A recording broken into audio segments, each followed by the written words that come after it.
there mga mi! For today's video nga ay samahan nyo ako mag-get ready for New Year! December 31, 2024 na nga today. Kaya bibili na nga ako nitong banner for tomorrow. Yes, it's New Year na and it's my birthday. So if you're watching this, ay grabe ang paos ko kasi nga nagdaan na yung New Year and grabe naman talaga ang pagsisigawan natin ng New Year. Kaya ayan, para tayong singer na paos si Inday. After ko nga bumili doon ay dumiretso na rin ako sa palengke. Bumili na ako nitong mga kokonting needs ko para sa mga handa mamaya. And wala talaga akong plano magluto ng pagkain for my birthday or for New Year. Kasi grabe naman talaga ang mga gawain namin. Medyo marami-rami kaming gawain.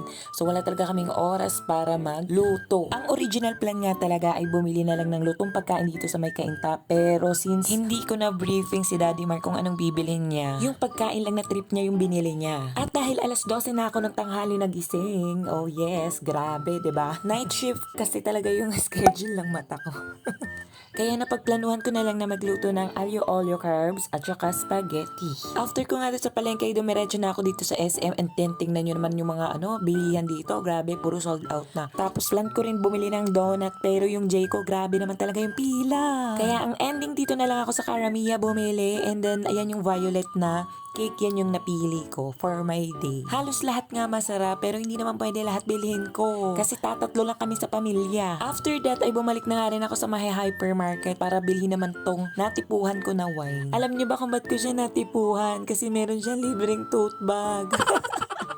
Very nanay ang atake ko dun. And after that, ay diretso na nga ako, uwi na ako nito. Kaso lang may problema ako. Iniisip ko talaga kung kakasya ba tong cake na dala-dala ko diyan sa box. Buti na lang talaga at perfect yung size niya diyan sa box namin. And yung wine naman ay nilagay ko na lang dito sa may compartment. Perfect din yung fit niya. Paalis na nga ako nito nang nilapitan naman ako nito ni Kuya. Na kanina pa talaga akong inaabangan. Binibentahan niya nga ako ng basahan. Kaso nga lang, 'di ba ang business ko nga kasi ganyan din. Basahan din, may basahan kami, may mga damit, ganyan-ganyan. Pero dahil New Year naman, ayun nga binili ko na nga rin siya. And nagulat na lang ako kasi nagsalilapitan na lahat. Pagkagaling ko nga ng SM ay kumain na lang din ako and then ikakabit na namin itong banner kasi malapit na mag-alas 6 nito. And kasama ko ang aking baby. And of course, our daddy. Pinakabit ko na nga si Daddy Mark ng alambre para naman makabit namin yung kortina namin. Kasi super dugyot ng background namin dyan. Kasi nga hindi pa na-finish itong labas namin. Very soon sana. Manifesting na matapos na siya. And then, eto nga palang mga table na to pinapatungan ng speaker namin ay mga gawa lang ng aming daddy at workers dito sa bahay ng mga nakaraang araw. Since bakasyon nga sila, dito muna sila sa bahay gumawa. And tingnan nyo naman, ang ganda naman ng finished product nun. And pinagtulong-tulungan na nga namin ng ihip itong aming 2025 balloon. Diyos ko, na-stress ako dito sa pag-ihip. Parang nasasabog siya kasabay ng tigyawat ko. Pakalaki naman kasi nitong lobo na binili ko. Kaya sabi ko kay Daddy Mark, siya na lang yung mag-ihip. At super excited na nga rin talaga si Eros. Gusto niya na magdikit.